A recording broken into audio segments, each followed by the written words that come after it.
It was funny. I'm not on social media, so I mean, it was my teammates showing me, and we were at the training table, and it popped up on ESPN. But it's pretty cool to be preceded by a guy like Mahomes. I mean, probably gonna go down as one of the greats. So um, it's cool. But honestly, our focus right now is to work on our team and keep getting better in camp. So I don't want to get distracted from what we're here to do.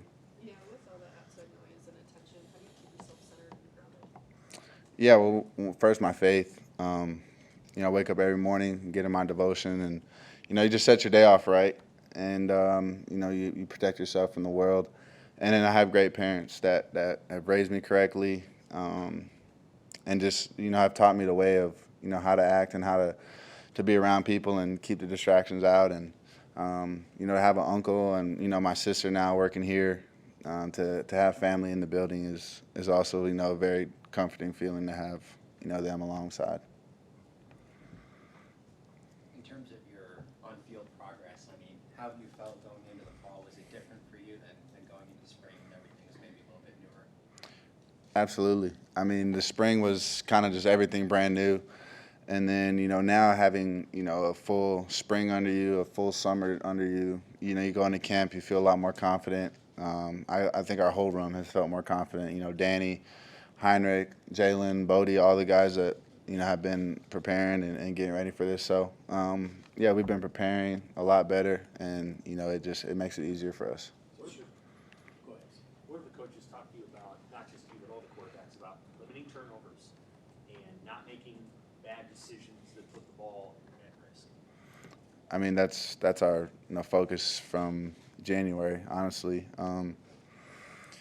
You can't win games if you've turned the ball over, and I think a lot of people have been through that and seen it. So the new guys just know that we're not going to turn the ball over, and we're going to put points up on the board. Now, on the flip side of the coin, I mean, you've got a strong arm. You know what you can do with it. So how do you walk that line between making a throw that maybe not many people can make, but you can, but also not putting the ball at risk? Like, how do you figure out when you're going to try to make a play and when you're going to just check it down? I think that's something that's like a gut feeling, honestly, or a situational feeling. It just depends what you got to have confidence to throw those throws, but you also have to know the situation and what you're trying to accomplish in that play, in the situation of the game. So it's being aggressive and cutting it loose, but it's also being smart and understanding the situation of the game. Where do you think your game has gotten better since you arrived here? The last 8 months. I think I've grown a lot in protections. With my uncle. I mean, he works with all the quarterbacks, but just getting a little extra with him on protections. I also think Coach Thomas has made a big turnovers. We're trying to eliminate all the turnovers and make every routine play that we can have, make it routine. And if we can do that, put ourselves in a position to win every football game this year, that's what people came here to do at Nebraska. How have you been? How have you been in that regard, limiting turnovers, just you personally? I mean, I feel like I've done a good job of it. I never want to say a great job because there's always something that happens, whether it's a tip ball, like how can I figure out how to get the ball lower so he can catch it.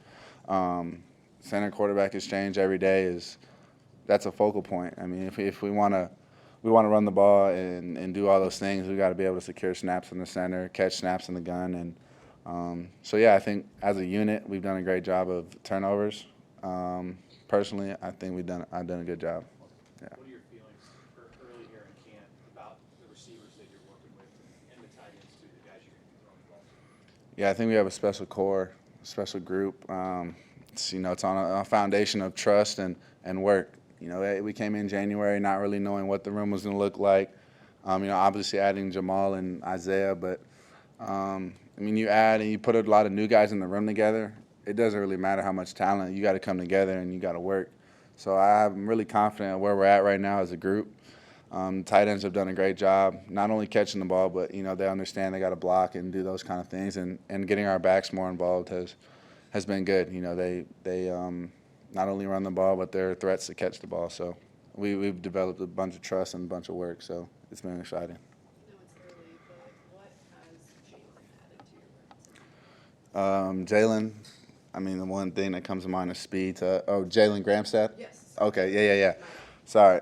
Well, I mean, first off, he comes in the room. He's a great person. You see him, and he's always got a smile on his face. I don't think he has 1 ounce of sad or whatever in him. You know, he's just been a joy to be around in the room and great addition. You know, on the football side, he's played a lot of football, so you know, learning from him, learning from his experiences, no matter where he played in college and you know, player of the year and all that. So it'd be not smart of me and the rest of our room not to learn from him. So it's just been a great addition, and he's been, you know, awesome to be around. Dylan, when you were growing up, did you kind of want to be just like Mahomes, kind of how you played and all that kind of stuff? Not really. You know, I think a lot of people think I try to be just like him, but honestly, I grew up, I played baseball, never liked football. As a kid, I always wore glasses. I've had this haircut since 6th, 7th grade maybe, and I didn't really know about Mahomes then. And I mean, I had my own little kick to it. So I mean, it's not completely like him, but I guess if that's what people want to say, I mean, that guy's one of the best, so it's cool. But I just try to do mimic my game after, you know, myself. But it also, if you're trying to get to where you want to get to, you have to see and know what it takes to get there. And I think he's done more than enough to see what it takes. And I mean, it's just learning football. But yeah, just try to do my thing, and hair, I guess, looks like it. Do you wear number 15 because of him, or is there some other significance behind that? No, I wore 15 when I was my first year of football. Tim Tebow. You know, strong Christian person, played football, you know, in Florida, and I mean, I look up to people that have good character and you know are good at their good person, and he was that guy at the time. I kind of went away from it. I went to 1, and then you know it felt better to be in 15. Honestly, at Buford, a funny story. KJ Bolden wore number 1, and when I transferred there, we were trying to work something out, like, can I get 1 and whatever, and then it kind of just worked out to be 15. And as I started wearing it, it just, you know, I felt like it fitted me, and I mean, it's a cool number, I think. Have you and Malachi figured out what you're going to do for both right now? We haven't had our single digit whatever, so that's his plan, but I mean, we'll figure that out when time comes, but yeah, we haven't figured it out yet. Hey Dylan, Glenn Thomas is up here, and I'm pretty sure he said that you're not afraid to go up to a receiver if he runs a wrong route and like tell him and correct him. Same thing with like a protection call with Ben Scott, who's a lot older than you. Is that easy for you, or is that like, can you just talk about the development of you wanting things to be right out there, even if it's coming for a guy that's maybe older than you and more experienced? Yeah, I think, you know, that comes honestly from mat drills and those things, like earning their trust, working hard, and you know, you can't. If I just walked in here day 1 and ripped them and whatever, there would be nothing would happen, right? So it just came from, you know, working hard together, going through the hard stuff, and now that, you know, kind of have their trust, it's like, okay, he's not getting on me just to get on me, but you know, he fixes it and gets it right. We celebrate that. You know, it's not just I'm gonna rip you, and there's no love being shown. Like, everybody knows in the building, if you get ripped, we're gonna build you right back up, and if you correct it and make it right, we're gonna celebrate that, because that's a big deal to us. How do you manage the expectations going into I don't really pay attention to expectations. I just focus on everything I can do in, you know, today and what I can control.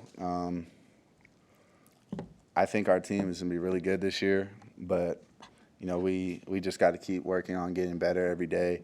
I know it's cliche to say, but that's honestly our focal point. Like, we can't get to August 31st right now. Like, there's a process and there's steps that have to be taken, and so we're just super invested in that right now, and you know, nothing's really gonna screw us off of that. Do you think about the competition? I mean, that's going to be what the outside is looking at. Like, people want to know who's going to start.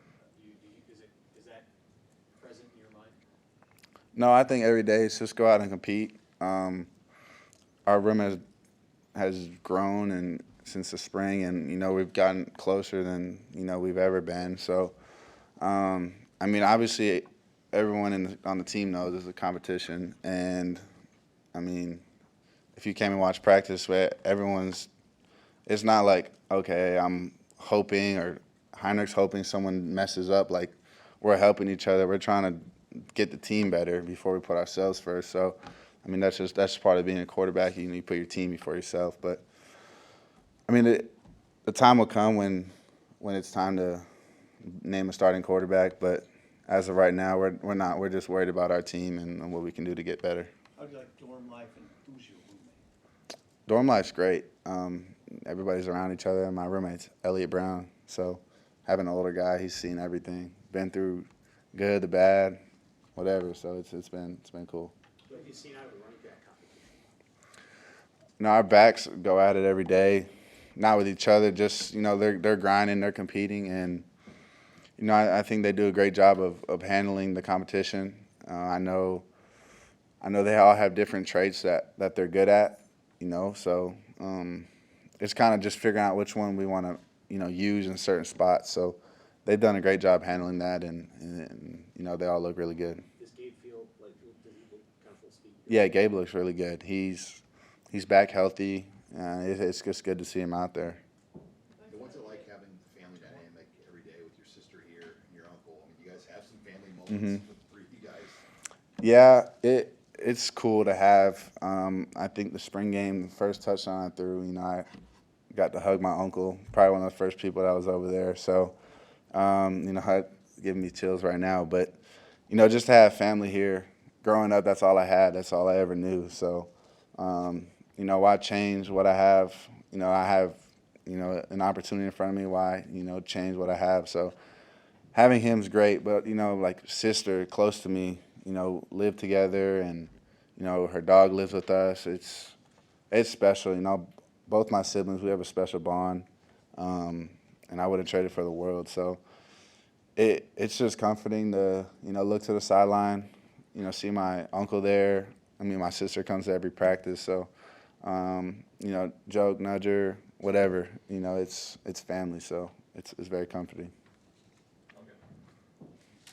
Thank you.